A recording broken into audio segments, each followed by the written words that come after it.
Hi everyone, Clara is here again. Welcome to Difference Frames the World, a place to see the world differently. Today, we show tremendous respect and deep sorrow to Queen Elizabeth II, who died on September 8, 2022, at 96.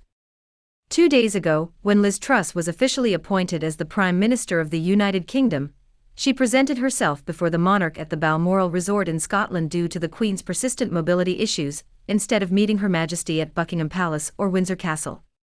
In that video, we expressed our doubt about the new Prime Minister's capability to manage the United Kingdom, for she is facing the most critical problems in British history.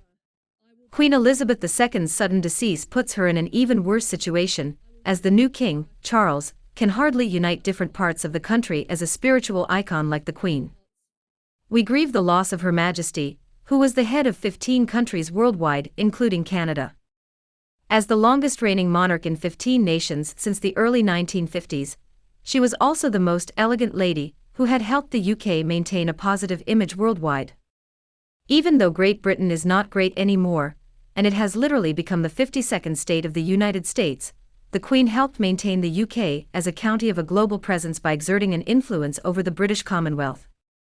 It is worth mentioning that several decades ago, the Queen visited China's terracotta soldiers, who had safeguarded China's first emperor, Qin Shi Huang, for over 2,000 years underground. Crowned at 27 on February 6, 1952, Queen Elizabeth II was invested as the monarch of Great Britain. Not only did she become the longest reigning majesty, but she also made his son, King Charles, the longest waiting prince in world history. Early this year, on February 7, 2022, when Buckingham Palace celebrated the Queen's 70th anniversary as the British sovereign, many suspected today's King Charles would have to wait much longer, as the public hoped Her Majesty could even outlive her son. Prince Charles finally became King Charles III, and a new era began. Liz Truss delivered a speech at 10 Downing Street after the Queen's death, praising her as a legacy to the nation and her outstanding achievement to the country, the Commonwealth, and the world. The new Prime Minister also labeled the deceased Queen as the rock on which a modern Britain has been built, saying the passing of Her Majesty is a massive blow to the UK and the world. The British Prime Minister also said that Queen Elizabeth II is the spirit of Great Britain, and that spirit will live on forever.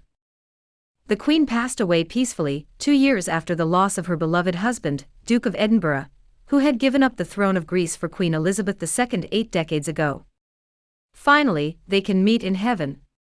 Rest in peace, Queen Elizabeth II.